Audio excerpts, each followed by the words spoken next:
Hello everyone. तो आज की वीडियो में हम डिस्कस करेंगे जो ईएसआईसी का जो नॉन टैग का पोर्शन है उसके मैथ्स रीजनिंग के बारे में। ईएसआई का नॉन टैग पोर्शन देखेंगे इसमें हम, और इसमें हम 2019 का पेपर सॉल्व करेंगे। उसमें जो भी मैथ्स रीजनिंग से रिलेटेड क्वेश्चन आए हैं उसको हम डिटेल में सॉल्व करेंगे और उसके आंसर हम निकाल कर देखेंगे। तो आइए हम वीडियो की शुरुआत करते हैं और हम चलते हैं पहले क्वेश्चन की तरफ। तो हमारा पहला क्वेश्चन है कि दिए गए तीन निम्न में से विकल्प में से तीन एक निश्चित संबंध का पालन करते हैं और उस यंत्र का पता लगाइए जो समूह से संबंधित नहीं है। इसका मतलब हुआ कि इसमें से जो तीन ऑप्शन है वो एक रिलेशन अप्लाई करते हैं और एक जो है वो डिफरेंट है। तो जैसे हमारे ऑप्शन है गिटार, वायलिन, कांगा और सैलो। तो इसमें आप देख सकते हैं जैसे गिटार और वायलिन और सैलो है तो ये तीनों एक म्यूजिकल इंस्ट्रूमेंट है, लेकिन जो कांगा या इसको हम कंगी भी बोलते हैं ये थोड़ा अलग होता है। सैलो वायलिन और गिटार तो आप जानते होंगे, लेकिन ये एक सैलो ये एक इंस्ट्रूमेंट होता है, ये भी लगभग थोड़ा सा गिटार की तरह ही होता है। तो इसका जो राइट आंसर है वो है कांगा यानी कि कंगी। नेक्स्ट क्वेश्चन है हमारा कि ये रीजनिंग से रिलेटेड क्वेश्चन है, इसको हम देखते हैं कि क्वेश्चन है हमारा कि पृथक अपने तीन बच्चों के साथ टेलीविजन पर एक क्रिकेट मैच देख रहा था और उस पर एक रिमोट नियंत्रित खिलौना का विज्ञापन यानी कि एडवर्टाइजमेंट चल रहा था। फोन नंबर स्क्रीन पर थोड़ी देर के लिए दिखता है और वे सभी 10 अंकीय फोन नंबर को याद करने की कोशिश करते हैं। जब तक पृथक एक कलम और कागज ले आता है तब तक उनमें से प्रत्येक एक अलग नंबर याद करता है। इसका मतलब हुआ कि जो तीन बच्चे थे उन तीन बच्चों ने जो 10 अंकों का एक फोन नंबर होता है उसमें से कुछ जो डिजिट है उनको याद किया। तो उसका हम थोड़ा सा स्टेटमेंट देख लेते हैं। ये चार स्टेटमेंट हमारे लिए दिए हैं। अब इनमें से हमें बताना है कि इनमें से कौन से नंबर के विज्ञापन का टेलीफोन नंबर होने की सबसे अधिक संभावना है। ठीक है, अब हम इसको सॉल्व करते हैं। कि पहले 10 अंकों का नंबर होता है तो हम इसको एक नंबर में लिख लेते हैं। First, second, third, fourth, fifth, six, seven, eight, 9 और 10। ठीक है, आप इसमें से जैसे जिस क्रम पर भी जो भी नंबर होंगे अब उसके नीचे हम लिख देंगे और उससे हमारा एक नंबर फोन नंबर बन जाएगा। ठीक है, तो पहला स्टेटमेंट है कि वे सभी सहमत हैं कि पहले तीन नंबर 989 है। तो मतलब सभी सहमत हैं कि पहले तीन नंबर यानी कि फर्स्ट, सेकंड, थर्ड, इन तीनों पर ये 989 नंबर है। तो इसके नीचे हम लिख देते हैं 989। ठीक है, उसके बाद तीन बच्चे इस बात से सहमत है कि चौथा अंक 6 है तो इसमें हम चौथे अंक के नीचे 6 लिख देंगे। उसके बाद तीन सहमत है कि पांचवा और छठा नंबर 2 और 8 है तो पांचवा 2 और 8। इसके बाद तीन सहमत है कि सातवां आठवां नंबर 38 है तो सातवां और आठवें नंबर पर हम 3 और 8 लिख देंगे। उसके बाद और सभी सहमत है कि 10 अंकीय के अंतिम दो अंक भी 42 हैं। तो अब ये आखिरी के अंक बचे 9 और 10 नंबर के, तो उसके स्थान पर हम 42 लिख लेते। अब हमारे पास ये एक नंबर आ जाता है। अब इसमें से हम टैली करेंगे कि कौन सा हमारे आंसर को मैच करता है। तो हमारे पास ये वाला जो ऑप्शन है ये मैच कर रहा है 9896828384 तो इसका राइट आंसर हो जाएगा ये वाला। नेक्स्ट क्वेश्चन हम देखें 108 नंबर का। तो क्वेश्चन है कि एक बगीचे में सुबह की सैर के दौरान राजेश की ओर इशारा करते हुए पद्मा ने कहा कि वह मेरे चाचा की बेटी का भाई है। तो राजेश पद्मा से कैसे संबंधित है। तो ये एक ब्लड रिलेशन का क्वेश्चन है, रीजनिंग का ब्लड रिलेशन। तो इसमें कहा गया है कि राजेश की ओर इशारा करते हुए, राजेश की ओर इशारा किया है तो इससे एक बात साफ हो जाती है कि जो हमारा आंसर होगा वो मेल में होंगे। मतलब भाई, चचेरा भाई, ममेरा भाई, फीमेल में आंसर नहीं होगा क्योंकि राजेश की ओर इशारा करते हुए पद्मा ने कहा है तो राजेश मेल को साउंड करता है। तो अब हम देखते हैं आगे का क्वेश्चन कि वह मेरे चाचा की बेटी का भाई है। अब पद्मा ने कहा है कि पद्मा के जो चाचा है उसकी बेटी, तो पद्मा की हुई चचेरी बहन, ठीक है, उसका भाई, तो वो हुआ चचेरा भाई। चचेरी ये दोनों भाई बहन है तो जो चचेरी बेटी हुई यानी कि बहन हुई तो वो चचेरा भाई होगा इसका आंसर। तो इसका आंसर है चचेरा भाई। इसमें आंसर जो चारों दिए हैं वो चारों मेल में दिए तो इसमें हमें ज़्यादा कठिनाई नहीं होगी और क्वेश्चन भी बहुत ईजी था। नेक्स्ट क्वेश्चन है हमारा इमेज या सिमिलर फिगर इमेज से रिलेटेड क्वेश्चन है कि निम्नलिखित आकृतियों का ध्यानपूर्वक अध्ययन करें, विकल्प में उस समान आकृति की पहचान करें जिसका आकृतियों के दिए गए सेट के साथ अनुरूपता का संबंध, यानी कि सिमिलर फिगर को हमें इसमें फाइंड आउट करना है। सिमिलर फिगर ये हमारे पास इसमें जो 4 प्रकार की इमेज दी है, इसमें हमें जो 4 प्रकार की इसमें हमें जो फिगर दिए हैं उसमें से हमें फाइंड करना है कि इसके नेक्स्ट का कौन सा होगा। ठीक है, तो इसमें हमें दिख रहा है कि चारों में एक राउंड बना है जो डार्क है और उस पर अंदर एक लाइन बनी है और उस पर एक ऊपर एरो है। ठीक है, अब इसको हम ना ऑप्शन से कंसीडर करेंगे इसके आंसर को। तो ऑप्शन से हम कैसे लेंगे, पहले तो हम ये वाला लेते हैं, नहीं नीचे से शुरू करते हैं। ठीक है, तो ये वाला तो कहीं से कहीं सिमिलर नहीं लग रहा है क्योंकि इसमें डार्क है और इसमें डार्क नहीं है। ठीक है, तो ये आंसर हमारा जो ऑप्शन है वो कैंसिल हो जाता है। अब हम इसको कंसीडर करेंगे, इसको लेके देखेंगे। इसमें क्या है कि इसमें राउंड बना है और उसमें बीच में लाइन है, तो उसमें से ये वाला थोड़ा सा सिमिलर दिख रहा है, राउंड बना है और बीच में एक लाइन है। लेकिन इसमें जो एरो है उसकी डायरेक्शन थोड़ी सी चेंज है। एक मिनट, इसकी जो डायरेक्शन है वो साउथ की तरफ है और इसकी डायरेक्शन जो है वो वेस्ट साउथ, साउथ वेस्ट की तरफ है। तो ये अपोजिट नहीं है डायरेक्शन इसकी। यदि अपोजिट होती तो वो टैली हो जाता क्योंकि बीच की लाइन तो सेम है, लेकिन जो इसकी डायरेक्शन है वो अपोजिट नहीं है। ठीक है, अब इसका हम देखें तो इसकी भी अपोजिट नहीं है। इसमें ये वाला ऑप्शन सेम लग रहा है हमें, लेकिन इसकी डायरेक्शन जो वेस्ट की तरफ, इसकी डायरेक्शन जो है वो ईस्ट साउथ की तरफ है, ईस्ट साउथ की तरफ इसकी डायरेक्शन, तो इसकी भी एकदम अपोजिट नहीं है। तो ये भी आंसर दोनों कैंसिल हो जाते। अब ये वाला ऑप्शन बचता है, तो इस वाले में ये वाला तो सेम है देख सकते हैं, लेकिन इसकी डायरेक्शन जो वो अपोजिट है। देखिए इसकी डायरेक्शन जो है वो हमें लग रही है नॉर्थ ईस्ट की तरफ। ये डायरेक्शन होती है आपको पता होंगे, ईस्ट वेस्ट नॉर्थ और साउथ। जो ये वाली डायरेक्शन होती है वो कहलाती है नॉर्थ ईस्ट, जो ये वाली डायरेक्शन होती है वो कहलाती है नॉर्थ वेस्ट, जो ये वाली डायरेक्शन होती है वो कहलाती है साउथ वेस्ट और ये वाली डायरेक्शन कहलाती है साउथ ईस्ट। ठीक है, तो इसकी जो डायरेक्शन है वो नॉर्थ ईस्ट की तरफ है और इसकी डायरेक्शन जो है वो साउथ वेस्ट की तरफ है। तो ये अपोजिट डायरेक्शन में हो जाती है, तो इसलिए हमारा आंसर हो जाएगा फर्स्ट नंबर का। नेक्स्ट क्वेश्चन देखें, तो नेक्स्ट है कि दी गई आकृतियों को ध्यान से पढ़े और प्रश्न का उत्तर दे। ठीक है, तो क्वेश्चन है निम्नलिखित वेन डायग्राम दिया है, उन अधिकारियों की संख्या के बारे में जानकारी दिखाता है जो सेना के शिविर XYX में 3 अलग अलग भाषाएं बोलते हैं। तो इसमें जो डायग्राम दिया है इसमें हमें बताया है कि एक कैंप है सेना का, उसमें से कुछ नंबर दिए हैं कि इतने जो लोग हैं वो ये भाषा बोलते हैं, इतने ये और ये दिया है इसमें। तो क्वेश्चन है कि शिविर में ऐसे कितने अधिकारी हैं जो केवल 2 भाषाएं बोलते हैं। तो हमें फोकस करना है केवल 2 भाषाओं पर। तो इसको हम सॉल्व करेंगे कि पहले तो हम ये वाला लेंगे, ये वाला गोला लेते हैं। ठीक है, यानी कि ये जो है वो पंजाबियों का है। ठीक है, अब पंजाबियों और बंगाली में ये दोनों लें तो इसमें से कितने नंबर कॉमन है, तो इसमें से जो नंबर कॉमन है वो है 12। तो हम 12 यहाँ लिख लेंगे। ठीक है, क्योंकि ये जो 12 नंबर है वो इसमें भी है और इसमें भी है। आपको 4 भी दिख रहा होगा, लेकिन 4 जो है वो तीनों में कॉमन है, 4 को कंसीडर नहीं करेंगे। नेक्स्ट देखते हैं अब हम इसमें, नेक्स्ट हम देखेंगे 16 को, क्योंकि हमें 12 4 6 16 ही दिख रहा है। तो आप लोग ये गलती मत करिएगा कि इन चारों को ऐड कर दें तो हमारा आंसर आ जाए, पहले इसको एक एक करके इसको देखना पड़ेगा। जैसे अब हम 16 लेते हैं तो 16 जो लोग हैं वो बंगाली भी बोलते हैं, यानी कि इस वाले इसमें भी आ रहा है और हिंदी में भी आ रहा है 16 नंबर। ठीक है, तो हम 16 को भी कंसीडर करेंगे, तो इधर आ जाएगा 16। ठीक है, अब जो हम 6 वाले हैं, जो 6 लोग हैं, 6 लोग जो हैं वो हिंदी बोलते हैं और पंजाबी बोलते हैं। ठीक है, तो हम 6 को भी कंसीडर करेंगे क्योंकि 6 आएगा इसमें। अब जो 4 वाला है, 4 वाला इसमें नहीं आएगा। क्यों नहीं आएगा, उसको हम थोड़ा सा इसको रफ कर दें।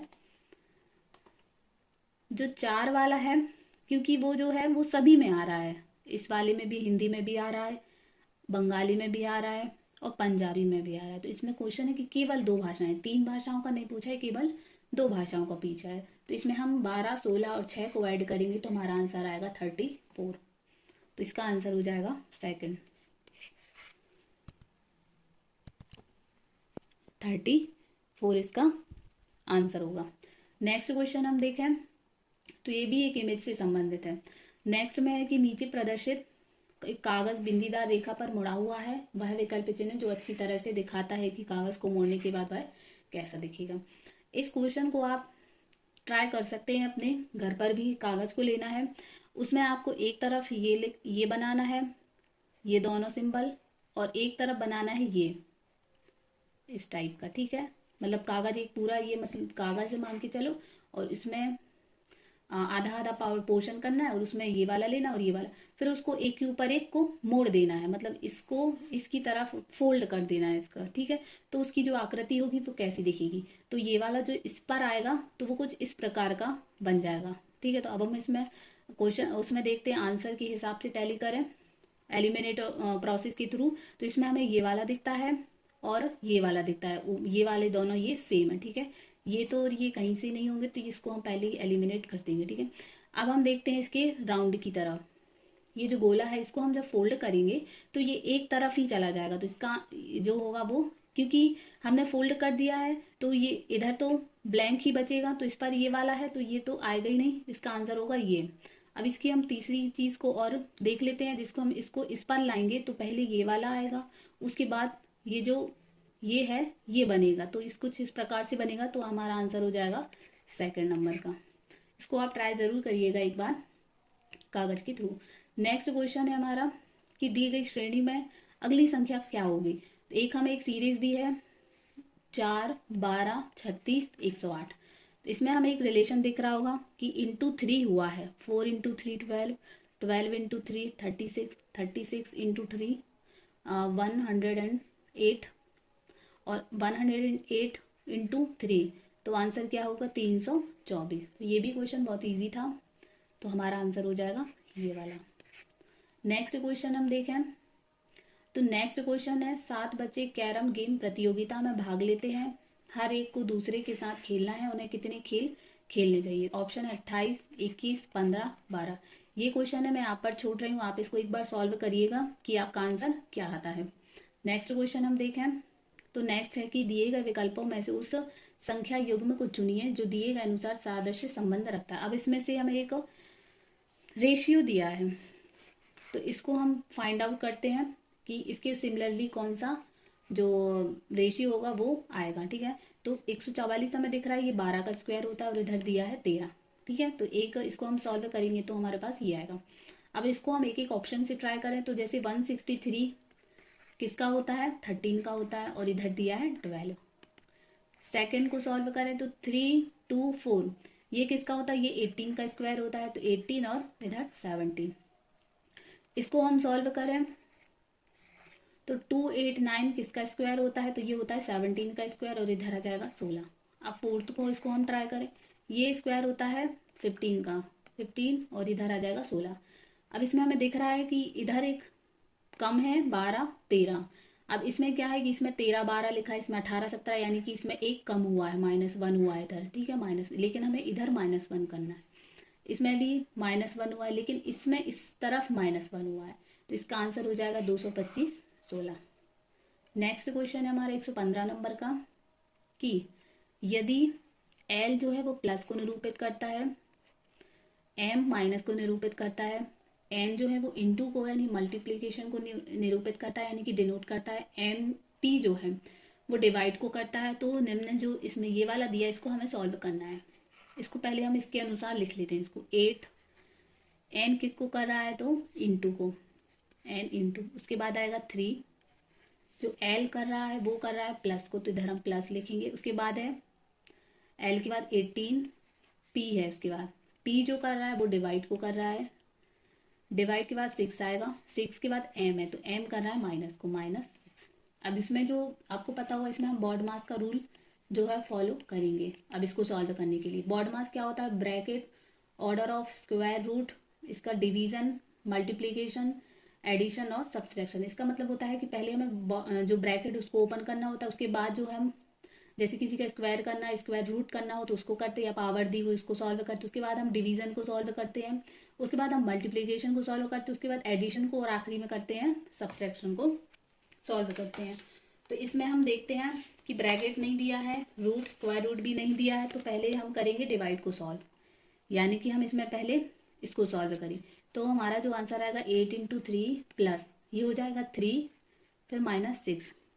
उसके बाद जो हम सॉल्व है वो करेंगे, इंटू को सॉल्व करेंगे मल्टीप्लीकेशन को, तो इसमें इंटू को पहले सॉल्व करते हैं, तो इसका आएगा 24 + 3 - 6।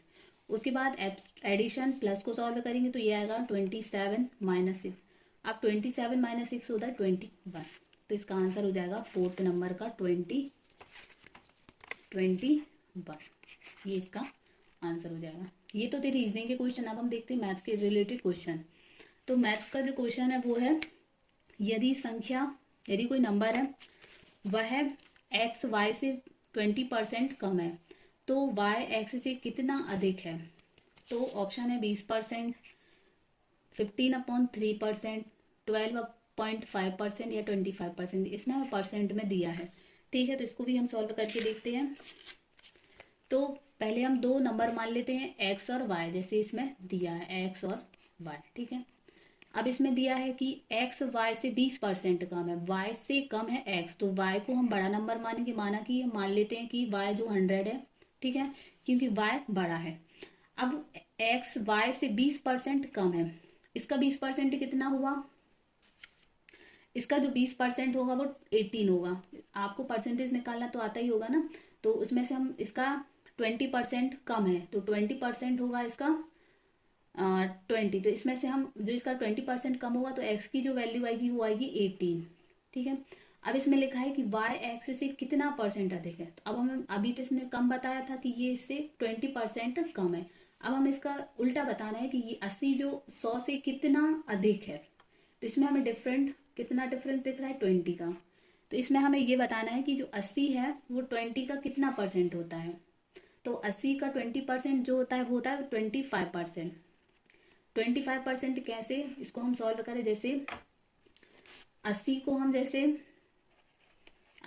हम ऐसे किससे डिनोट करें, डिवाइड करें कि 20 आए, तो हम करेंगे 4 से डिवाइड, तो ये 20 आएगा। और जब अपॉन 4 होता है या डिवाइड 4 होता है तो वो 25% होता है। यदि हम डिवाइड ऑफ 2 करते हैं तो वो 50% होता है। और यदि हम डिवाइड ऑफ 3 करते हैं तो वो 75% होता है। तो इसमें हम डिवाइड ऑफ 4 किया, चूंकि हमें परसेंटेज में बताना, तो इसका आंसर होगा 25%। नेक्स्ट क्वेश्चन है हमारा, अगर a² b² प्लस 1/a²b² 51 होगा तो ab माइनस 1/ab का मान कितना होगा। इसको भी हम सॉल्व करते, इसमें दिया है ab माइनस 1/ab। अब ऐसे क्वेश्चन को सॉल्व करने के लिए हमें दिख रहा है कि इसमें स्क्वायर की वैल्यू दी है, तो हम इसका होल स्क्वायर कर लेते हैं। अब इसको ओपन करेंगे तो कितना आएगा, a² b² plus 1/a²b² minus 2ab into 1/ab। ये फॉर्मूला आपको पता होगा, a माइनस बी का होल स्क्वायर कितना होता है, तो वो होता है a² b² माइनस 2ab, ठीक है। उसी को हमने इसके अनुसार इसको ओपन किया है, ब्रैकेट ओपन किए हैं, ठीक है। तो जो हमें वैल्यू है तो इससे तो ये कैंसिल हो जाएगा, ठीक है। अब हमें इसकी वैल्यू दी है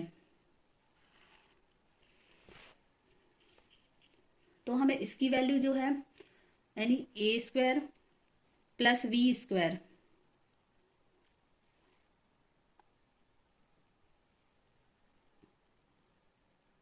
तो हमें इसकी वैल्यू जो दी है वो कितनी दी है, 51। 51 माइनस 1 करेंगे तो कितना आएगा, 51 माइनस 2 करेंगे, ठीक है। तो 51 माइनस 2 करेंगे तो आएगा 49। तो 49 किसका स्क्वायर होता है, तो 49 होता है 7 का स्क्वायर। तो ये आंसर आ जाएगा 7। नेक्स्ट क्वेश्चन है हमारा कि दो समरूप त्रिभुजों की भुजाएं जो का रेशियो है वो 9 और 16 के अनुपात में है, तो इन त्रिभुजों के क्षेत्रफल का अनुपात कितना होगा। आपने एक चीज जरूर पढ़ी होगी कि यदि दो समरूप त्रिभुजों के क्षेत्रफल का अनुपात संगत त्रिभुजों की भुजाओं के अनुपात के वर्ग के बराबर होता है। इसका मतलब क्या हुआ कि यदि दो त्रिभुज हैं, सिमिलर ट्रायंगुलर है, यदि उनका रेशियो दिया हुआ है हमें 9 और 16 का, तो जो इनका जो क्षेत्रफल यानी कि ट्रायंगल ऑफ एरिया का जो रेशियो होगा वो इनके स्क्वायर के अनुपात के बराबर हो, यानी कि इनके स्क्वायर के रेशियो के इक्वल होगा। तो इसके स्क्वायर करेंगे तो 81 आएगा और इसका जो 16 का स्क्वायर करेंगे तो 256 आएगा। तो इसका आंसर हो जाएगा ये। नेक्स्ट क्वेश्चन है कि एक आयताकार खेत का क्षेत्रफल 144 मीटर स्क्वायर है, यदि इसकी लंबाई 6 मीटर अधिक होती तो क्षेत्रफल भी 54 मीटर स्क्वायर अधिक हो जाता। तो खेत की जो वास्तविक लंबाई उसका रियल जो उसकी लेंथ है वो हमें इसमें फाइंड आउट करनी है। कि इसमें हमें दिया है आयताकार खेत का क्षेत्रफल, यानी कि हमें एरिया ऑफ आयत यानी कि एरिया ऑफ रेक्टेंगल दिया है हमें 144। ठीक है, तो हम मान लेते हैं जो एरिया ऑफ रेक्टेंगल होता है वो ए इंटू बी होता है, यानी कि लंबाई इंटू चौड़ाई, तो वो हमें दिया है 144। तो हमने मान लिया ए बी इज इक्वल 144। अब इसमें एक कंडीशन दी है, अब उस कंडीशन को हम इसमें अप्लाई करेंगे कि यदि इसमें लंबाई जो है, मान लेते हैं कि जो ए है वो लंबाई होगी, ए को मान लिया लंबाई। ठीक है, तो ए यदि 6 मीटर अधिक होती तो हम इसको ए को अधिक लिखना है, 6 मीटर 6 मीटर अधिक, तो इसको हम ए प्लस 6 लिख सकते हैं ना, इंटू बी करेंगे तो क्या होता, तो क्षेत्रफल भी 54 मीटर जो है वो अधिक हो जाता है। तो इसमें हम 54 को प्लस करेंगे तो कितना आएगा, 198 ये आएगा, क्योंकि हम इसमें कंडीशन अप्लाई की है 6 मीटर यदि इसकी लंबाई अधिक होती तो इसका जो क्षेत्रफल भी बढ़ जाता है, यानी कि इसका एरिया भी बढ़ जाता। इसको हम सॉल्व करें तो A B plus 6b equal 198। अब हमें ए बी की वैल्यू इसमें दी है क्वेश्चन के अनुसार 144, तो इसमें हम 144 रख देंगे तो 6b इज इक्वल 198। अब इसको हम सॉल्व करेंगे तो 6b इज इक्वल कितना आ जाएगा 54, इसमें से इसको माइनस करेंगे 144 को तो आ जाएगा 54, तो b इज इक्वल की वैल्यू आ जाएगी 9। ठीक है, तो b की वैल्यू आ गई 9। अब इसमें चूंकि हमें इसमें लंबाई फाइंड आउट करनी है, लंबाई को हमने a माना था, चूंकि हमारे पास b की वैल्यू आई तो हम इसके थ्रू a की वैल्यू निकाल सकते हैं। तो हमारा दिया था ए बी इज इक्वल 144, ए की वैल्यू हम 9 रखेंगे तो इसकी आ जाएगी 16 मीटर, तो ये हमारा हो जाएगा आंसर। तो इसका आंसर होगा ए 16 मीटर। नेक्स्ट क्वेश्चन है कि समान आयतन वाले दो लंबवृत्तीय सिलेंडरों की ऊंचाई का अनुपात है 1:2, इसका रेशियो दिया है हमारे पास, तो उनकी त्रिज्याओं का अनुपात क्या होगा। ठीक है,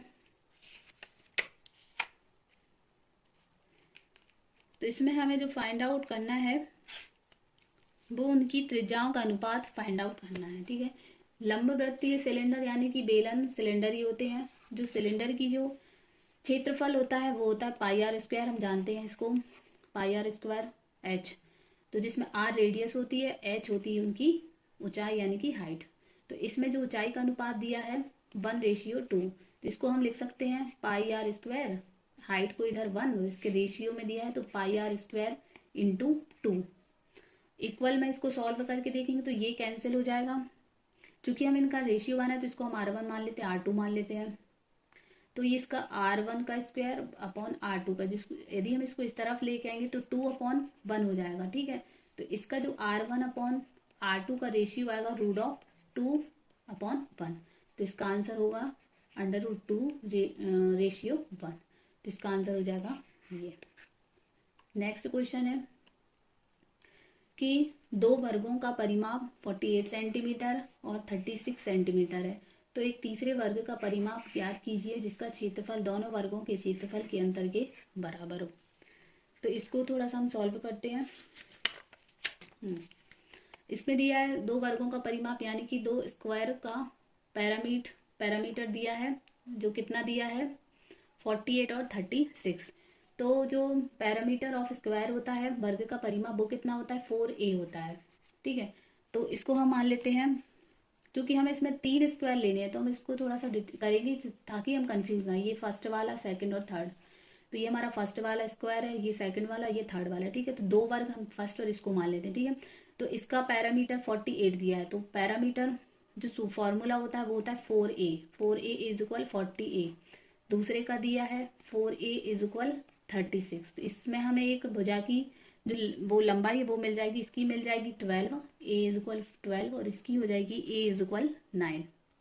ठीक है, तो इसमें हमें मिल गई इसकी जो इसकी भुजा है उसकी लंबाई मिल गई, जो 12 है इसकी 9 है। अब इसके द्वारा हम इसका एरिया निकाल सकते हैं, एरिया ऑफ स्क्वायर। तो एरिया ऑफ स्क्वायर का फॉर्मूला था ए स्क्वायर, तो ए स्क्वायर की वैल्यू आएगी 144, यानी कि इसका जो एरिया हो जाएगा वो होगा 144।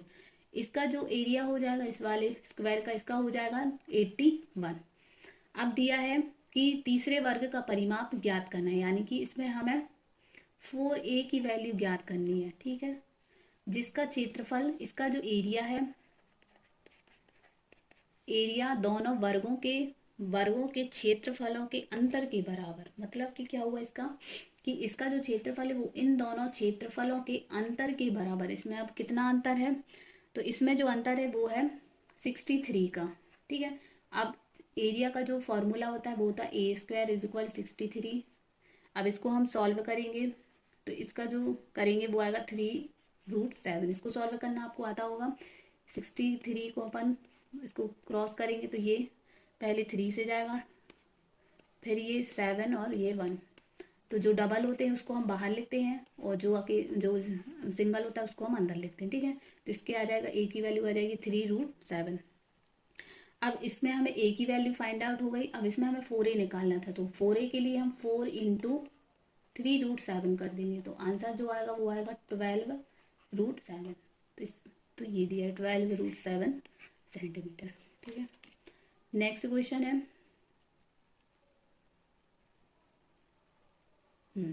ये वाला 122 नंबर का ये क्वेश्चन है। इसने दिया है कि 10 सेंटीमीटर ऊंचे एक समकोणीय पिरामिड का आधार वर्गाकार है जिसका विकर्ण जो 10 सेंटीमीटर है, तो संपूर्ण पृष्ठीय क्षेत्रफल क्या होगा। इसको हम सॉल्व करेंगे। जो पिरामिड का पहले हम फॉर्मूला देख लेते हैं कि पिरामिड है एक, जो पिरामिड का जो संपूर्ण पृष्ठीय क्षेत्रफल होता है यानी कि होल सरफेस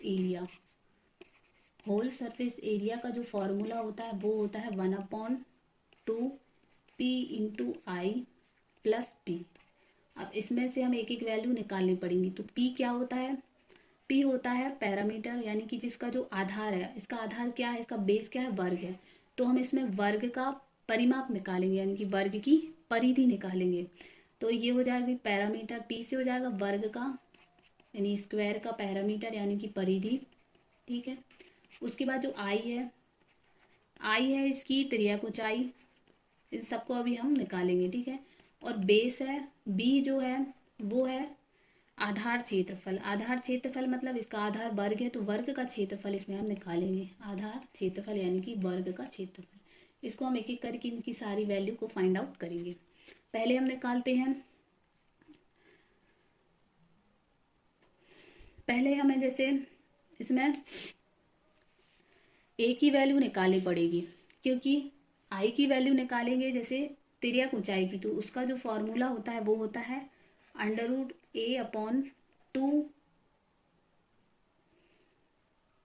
A/2 का square whole square plus H²। अब इसके लिए हमें A की वैल्यू चाहिए। A क्या है इसमें, A इसकी भुजा है। अब इसकी वैल्यू निकालने के लिए भुजा को हम मान लेते हैं, एक फॉर्मूले से निकालते हैं √2 × A। तो D क्या है इसका, D है डायगोनल यानी कि विकर्ण। इसको हम विकर्ण के फॉर्मूले से निकालेंगे। जो डायगोनल है वो है 10 √2 × A। तो A की वैल्यू जो हमें मिलेगी वो मिलेगी 10 √2। अब इसको हम निकालने के लिए √2 का इंटू और स्क्वायर अब डिवाइड करेंगे तो ये आ जाएगी 5√2। ठीक है, तो A की वैल्यू जो होगी वो होगी 5√2। अब A की वैल्यू हमें मिल गई है, तो इसके द्वारा हम I की वैल्यू निकाल सकते हैं। अब आप इसमें सॉल्व करके देखना, I की वैल्यू इधर A रखना 5√2, तो I की वैल्यू मैं शॉर्ट में लिख दे रही, I की वैल्यू हमें मिलेगी 15/2√2। ठीक है, I की वैल्यू हमें मिल जाती 15/√2। अब 15/√2 मिल गई हमें I की वैल्यू। अब I के बाद हम P की वैल्यू निकालेंगे यानी कि परिमाप पैरामीटर। तो वर्ग का जो परिमाप होता है वो होता है 4A। तो P की वैल्यू, वर्ग का परिमाप 4A होता है। ठीक है, तो P = 4 × A की वैल्यू कितनी है 5√2। तो ये हो जाएगी P की वैल्यू 20√2। अब बेस की निकालनी पड़ेगी, यानी कि अब हमें ये वाला B चाहिए। तो ये वाले B के लिए हम करेंगे A का स्क्वायर। A कितना है हमारा 5√2 का स्क्वायर। तो B की वैल्यू कितनी आएगी, B की वैल्यू आएगी 50। अब हमारा ये फॉर्मूला इसमें हम इसको रख देंगे। ठीक है, 1/2 P की वैल्यू है 20√2 इंटू I की वैल्यू है 15/√2 प्लस 50। ये है B की वैल्यू, ये है P की वैल्यू। ठीक है, तो इसको हम इस फॉर्मूले में रख देंगे। तो इसको हम सॉल्व करेंगे तो इससे ये कैंसिल हो जाएगा 2 से ये कैंसिल होगा 10 बार, तो ये होगा 150 प्लस 50, ये आएगा 200। तो आंसर होगा हमारा 200 सेंटीमीटर। इन क्वेश्चन के लिए आपको फॉर्मूले याद होना बहुत ज़रूरी है। यदि आपको फॉर्मूले याद नहीं होंगे तो इन क्वेश्चन को आप सॉल्व नहीं कर पाएंगे, और ये थोड़ी सी टफ कैटेगरी में आ जाते हैं। आपने देखा होगा इसके लिए हमें कितनी मेहनत करनी पड़ी कि पहले हमें इसके फॉर्मूला याद होना चाहिए, फिर हमें सारे स्क्वायर के फॉर्मूले याद होने चाहिए, आई की वैल्यू कैसे निकालनी है, ये सब हमें इसमें पता होना चाहिए, जिसमें आपको जो है वो फॉर्मूले बहुत ही इंपॉर्टेंट हो जाते हैं। नेक्स्ट क्वेश्चन है कि यदि cot theta is equal to 5/6 है तो इसका मान कितना होगा। इसको हम सॉल्व करें तो ये हमें दिख रहा है 1 plus sine theta plus 1 minus sine theta हो जाएगा 1 square minus sine square theta, ये आपने पढ़े होंगे। Divided 1 square 1 minus cos square theta, तो ये हुआ 1 minus sine square theta upon 1 minus cos square theta. ठीक है, तो जो 1 माइनस साइन स्क्वायर होता है कॉस स्क्वायर थीटा होता है, 1 माइनस कॉस होता है साइन स्क्वायर थीटा। ठीक है, तो कॉस अपॉन साइन क्या होता है कॉट थीटा, तो कॉट स्क्वायर थीटा। कॉट की वैल्यू दी है 5/6, इसका स्क्वायर करेंगे तो कितना आएगा 25/36, तो हमारा आंसर हो जाएगा ये। इजी था, इसमें भी आपको फॉर्मूले याद होने चाहिए तभी आप इसको सॉल्व कर पाएंगे। अब जो नेक्स्ट क्वेश्चन है वो है हमारा कि एक टावर वाले हैं ये, कि एक टावर के आधार से 4 मीटर और 16 मीटर की दूरी पर इसके साथ सीधी रेखा में स्थित दो बिंदुओं से टावर का जो उन्नयन कोण एक दूसरे के पूरक कोण, पूरक मतलब कॉम्प्लीमेंट्री जो एंगल है, तो टावर की ऊंचाई निकालनी, यानी कि एच इज इक्वल टू हमें निकालना है। पहले हम एक इसका डायग्राम बनाएंगे। ये कुछ इस प्रकार का डायग्राम बनेगा हमारे पास ऐसा। इसको मान लेते हैं ए बी सी और डी। तो ये कोण एक इधर बनेगा, एक कोण इधर बनेगा। आपको पता होगा कि जो पूरक कोण होते हैं वो कॉम्प्लीमेंट्री जो एंगल होते हैं उनका जो मतलब प्लस होता है, उनका एडिशन होता है वो 90 डिग्री होता है। यानी कि जो पूरक कोण होते हैं कॉम्प्लीमेंट्री एंगल होते हैं वो 90 डिग्री के होते हैं। तो जैसे हम इसको मान लें थीटा माने इसको, तो इसको मान सकते हैं हम 90 माइनस थीटा। एक मिनट इसको रब कर देते हैं। ठीक है, तो इसको हम मान सकते हैं 90 माइनस थीटा। ठीक है, अब इसको हम सॉल्व करेंगे तो ये हो गया हमारा थीटा, क्योंकि ये कॉम्प्लीमेंट्री एंगल है तो ये हो जाएगा 90 माइनस थीटा। ठीक है, क्योंकि कॉम्प्लीमेंट्री एंगल में जो दोनों एंगल होते हैं उनका जो सम होता है वो 90 होता है। अब इसमें हम टेन थीटा लगाएं, साइन अपॉन इसमें क्या होता है टेन में होता है कि लंब बटे आधार। ठीक है, तो इसके जो बेस है उसको हम मान लेते हैं, जैसे इसमें 4 और 16 दिया है तो इसको जो यहाँ से यहाँ तक 4 हो जाएगा और यहाँ से यहाँ तक हो जाएगा 16। तो पहले हम लेते हैं ये वाला यानी कि टेन थीटा लेंगे, इसको लेंगे यानी कि पूरा जो एंगल है उसमें पूरा लेंगे अपन ए सी बी, यानी कि कोण ए सी बी। तो इसमें हम टेन थीटा अप्लाई करेंगे तो आएगा हमारा एच, इसको एच मान लेते हैं, हाइट एच हमें फाइंड करनी है तो इसको एच अपॉन ये पूरा कितना है 16 है, तो टेन थीटा बराबर होगा एच अपॉन 16। ये हमारी फर्स्ट इक्वेशन हो गई। अब हम ये वाला एंगल लेंगे यानी कि 90 माइनस थीटा, तो ये हो जाएगा एच अपॉन 4 हो जाएगा। तो 90 माइनस थीटा हो गया एच अपॉन 4, ये दोनों अब इंटू कर इक्वेशन सेकेंड। अब इन दोनों इक्वेशन को हम सॉल्व करेंगे।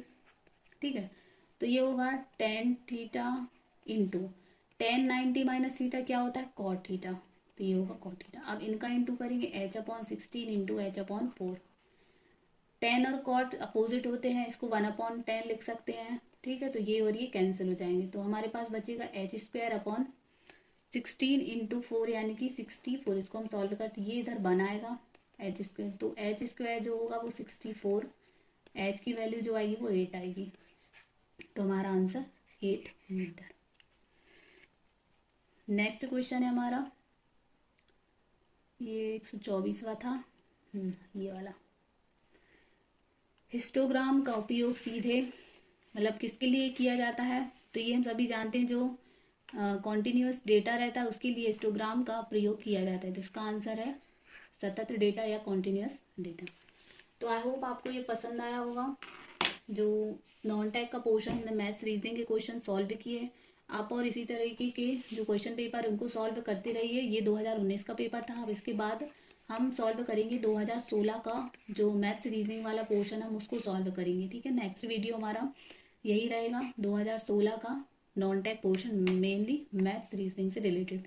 आई होप गाइज आपको ये पसंद आया तो प्लीज़ वीडियो को लाइक करें, हमारे चैनल को सब्सक्राइब करें। Thank you.